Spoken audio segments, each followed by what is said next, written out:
Warahmatullahi wabarakatuh, Mbak Vera, Pak Aswan, dan selamat sore waktu Madinah Al-Munawwarah. Sore ini kami masih dalam sebuah kebingungan antara mimpi dan kenyataan, karena sebelum Pak Jokowi, Presiden kita, kembali ke Indonesia pada jam 11.30 tadi, atau 4,5 jam yang lalu, beliau mendapatkan hadiah yang luar biasa dari Raja Salman dan membuat kami ikut ternyuh menyaksikan hadiah itu. Beliau mendapatkan hadiah, diberikan privilege untuk masuk ke makam atau disebut dengan Al-Hujrah As-Sarifah, sebuah ruangan yang sangat mulia yang tidak sembarang orang bisa masuk ke ruangan itu. Ruangan itu adalah rumah Nabi Muhammad Sallallahu Alaihi Wasallam, yang sekarang di dalamnya ada 3 makam, yaitu makam Rasulullah, makam Abu Bakar, dan makam Umar Ibnul Khattab. Sampai sekarang kami masih, apakah ini sebuah kenyataan atau mimpi, karena ini adalah pengalaman pertama kami juga. Saya mendampingi Pak Jokowi masuk ke Al-Hujrah As-Sarifah, ruang di mana Nabi Muhammad SAW dimakamkan. Kami menjadi saksi ketika Presiden kita masuk di ruangan itu, beliau langsung bacakan sholawat dan air matanya menetes, membuat kami ternyuh, dan kami diberikan kesempatan oleh Raja Salman Ibnu Abdul Aziz Al Saud untuk memasuki sebuah ruangan di mana Kanjeng Nabi Muhammad SAW memperjuangkan Islam dari ruangan itu. Tangisan kami di dalam ruangan kami, ruangan Al-Hujrah As-Sarifah, menunjukkan betapa kecintaan kami kepada Kanjeng Nabi Muhammad SAW.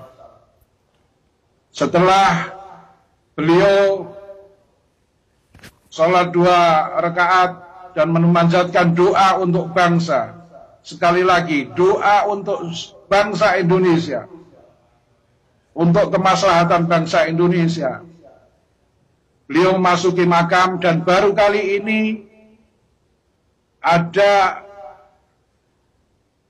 ibu negara bisa masuk ke dalam sebuah ruangan yang sebelumnya tidak pernah ada seorang wanita, seorang perempuan diperbolehkan masuk makam Kanjeng Nabi Muhammad SAW.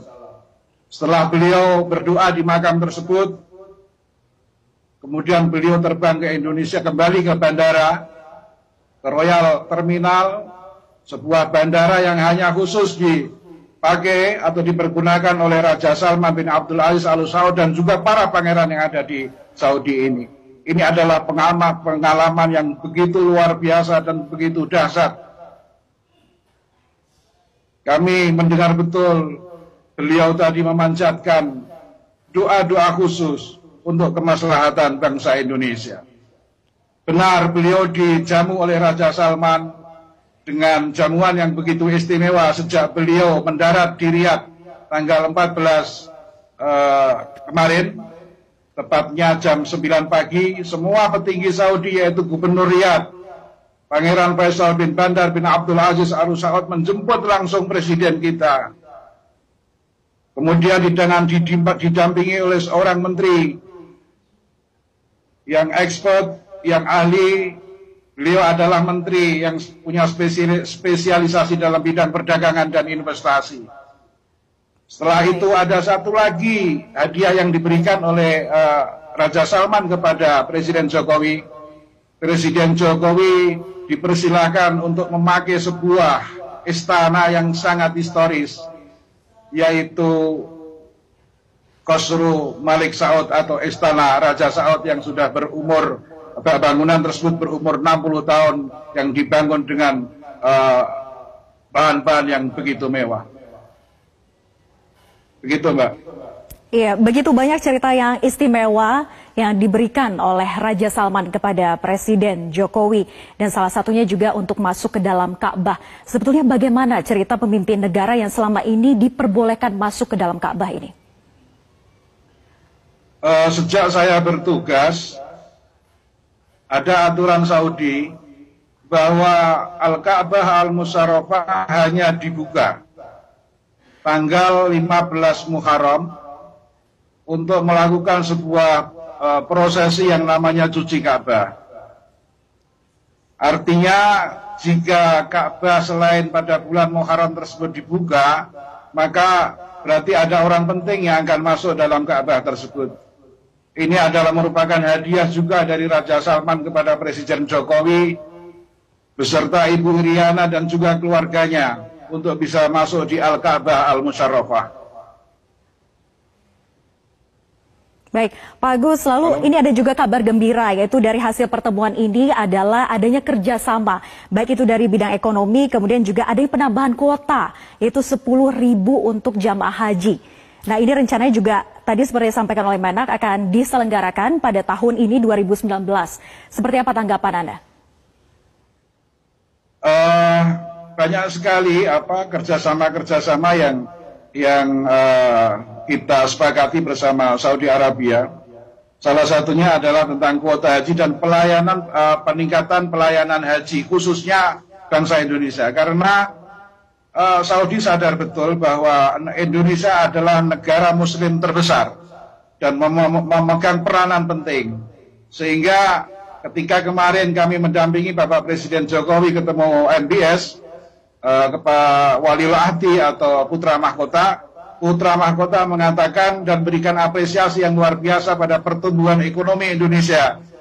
Putra Mahkota mengatakan, saya bangga melihat negara Anda pertumbuhannya khamsah fil mi'ah atau 5%. Dan saya yakin tahun depan pasti Anda akan bisa mencapai sitah fil mi'ah atau 6%. Itu saya dengar sendiri karena saya ada di ruangan ketika Muhammad bin Salman berbicara dengan Presiden Jokowi. Dan MBS atau Putra Mahkota juga memberikan komitmen akan membuat tim khusus ekonomi antara Saudi dan Indonesia, dan ini adalah sangat luar biasa. Jadi soal kuota haji tidak hanya 10.000, tapi Pak Jokowi minta lebih dari itu. Kita nanti akan lihat realisasinya berapa, apakah kuota kita akan mencapai 250.000 atau lebih dari itu. Yang jelas Saudi komitmen untuk mengisi masa-masa keemasan hubungan diplomasi ini dengan sebuah komitmen untuk kemaslahatan dua bangsa besar. Baik, terima kasih Duta Besar Republik Indonesia untuk Arab Saudi Pak Agus Maftu sudah bergabung bersama kami.